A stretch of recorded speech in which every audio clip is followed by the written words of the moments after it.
오늘도 평안하셨습니까? 오늘은 창세기 12장 5절로 10절 말씀을 본문으로 은혜를 나누려고 합니다. 오늘 말씀을 나눌 그러한 주제는 인내하는 믿음에 대한 말씀입니다.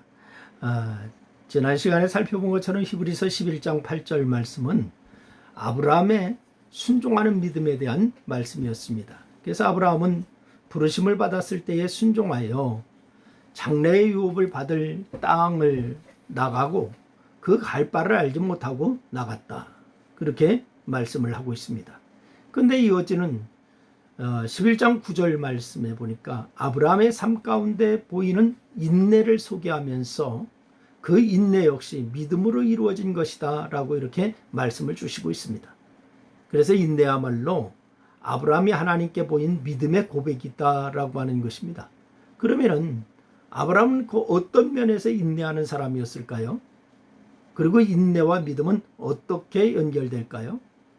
이런 믿음을 통해서 인내하는 믿음을 이제 살펴보면서 오늘 우리도 그렇게 인내하는 믿음으로 승리하는 그런 역사가 있기를 주의 이름으로 축원합니다.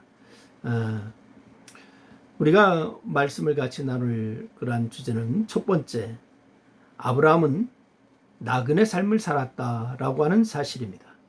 사도행전 7장 4절 말씀해 보니까 아브라함이 갈대아 사람의 땅을 떠나 하란에 거하다가 그의 아버지가 죽음에 하나님이 그를 거기서 너희 지금 사는 이 땅으로 옮기셨느니라 이렇게 말씀하고 있거든요.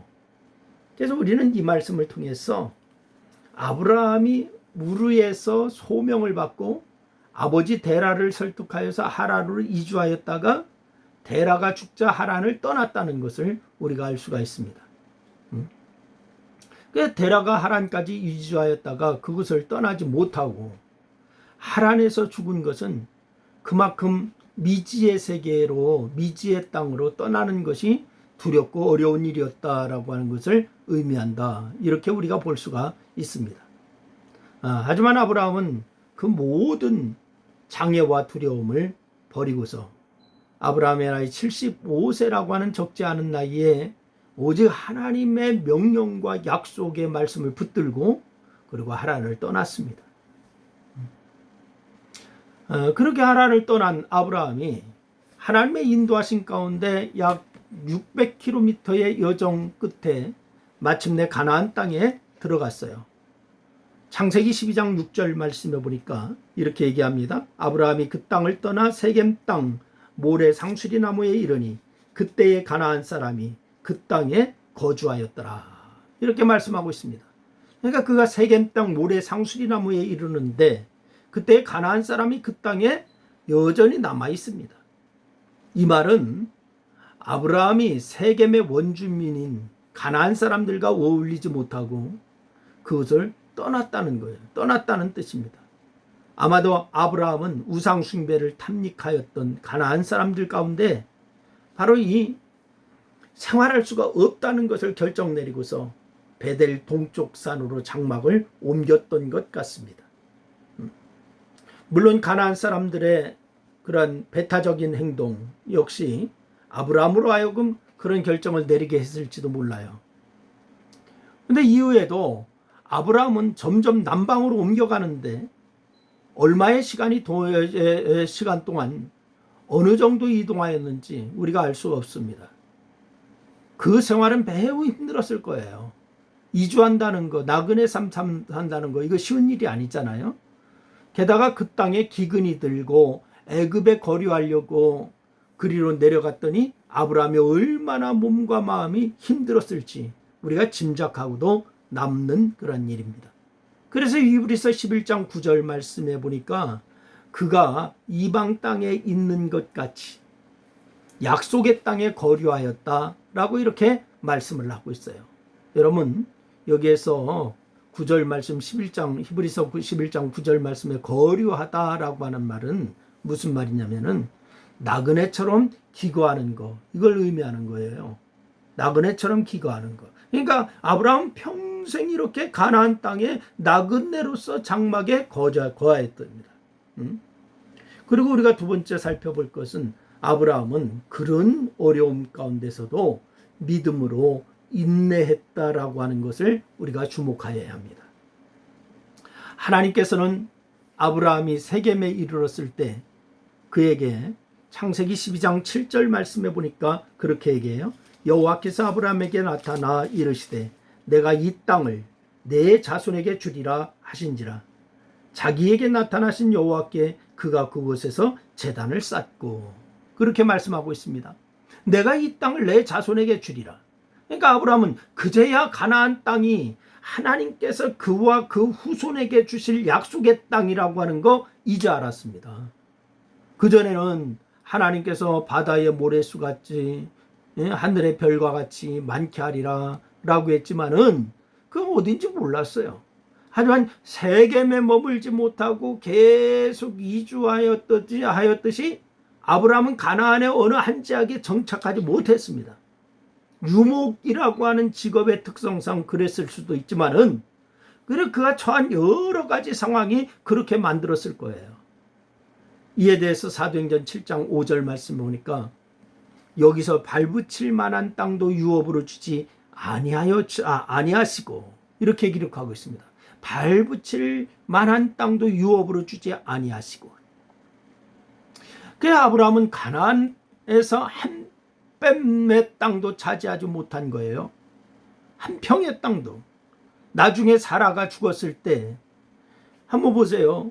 장사할 땅이 없어가지고 막벨라의 밭과 굴을 매입하잖아요. 그것은 매장지로서 구입한 것이지 그곳에 거주하거나 유업으로 삼고자 한 목적이 아니었어요. 땅이 없습니다. 거주할 그런 땅이 없습니다. 그래서 바로 이 아내 사라가 죽었을 때에 막벨라 굴 그 매장지를 매입했습니다. 물론 아브라함이 매입한 막벨라 굴은 야곱이 매입한 세겜 성읍의 그런 밭과 더불어서 가나안에 있는 이스라엘 자손의 소유라고 하는 상징적인 의미가 있다라고 하는 것을 우리가 창세기 23장과 17장, 18장 뭐 이런 곳에 보면은 우리가 알 수가 있어요. 하지만 여전히 아브라함에게는 발붙일 만한 땅도 없었다라고 하는 것이 확실하죠. 근데 이 정도면은 우리 같으면 어떻습니까? 낙심할 만한 상황 아닙니까? 하나님의 약속만 믿고 가나안까지 왔는데, 그래서 가나안의 약속의 땅인 줄 알았는데 발붙일 만한 땅도 유업으로 얻지 못했습니다. 여러분, 얼마나 기가 막힐 일입니까?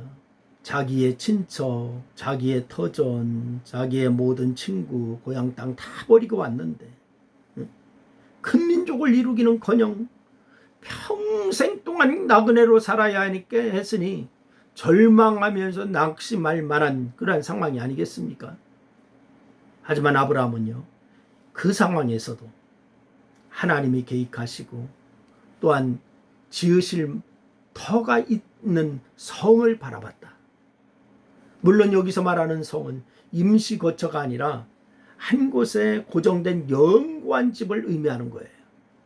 훨씬 후에 알았겠지만은 아브라함은 하나님께서 자신에게 주실 성이 사람들이 알고 있는 세상적인 의미의 그러한 성이 아니라고 하는 것을 알았을 것입니다. 그날 하나님께서 영원한 하늘도성을 견고히 세우시고 자신을 거주하게 하실 것이다 라고 하는 것을 믿은 것이죠. 그렇습니다, 여러분. 만일 아브라함이 하나님께서 계획하시고 지으실 터가 있는 그러한 성을 믿음으로 바라보지 않았다면 아마 그는 그 난감한 상황을 이기지 못했을 것입니다. 그러나 아브라함은 믿음이 있기 때문에 바로 현재 처한 상황으로 인해서 낙심하지 않고 인내할 수가 있었습니다. 여러분과 저도 마찬가지입니다. 우리는 오늘 말씀을 통해서 믿음의 그렇게 새로운 의미인 인내를 발견하게 됩니다. 아브라함이 인내로서 자신의 믿음을 고백하였듯이 여러분과 저도 인내하여서 귀한 것으로 하나님께서 공급하시는 것을 받을 수 있기를 주님의 이름으로 축원합니다. 기도하겠습니다. 하나님, 그렇습니다. 우리가 믿음 생활한다라고 하면서 인내하지 못하고 좌절하고 흔들릴 때가 얼마나 많은지 하나님, 인내하는 믿음을 갖게 하여 주시옵시고 확실한 하나님의 나라를 소망하며 끝까지 인내하며 전진하는 저희들의 믿음으로 결실하고 열매 맺는 그러한 역사도 있게 하여 주옵소서. 함께 하신 주님 감사합니다. 예수님의 이름으로 기도했습니다. 아멘. 감사합니다.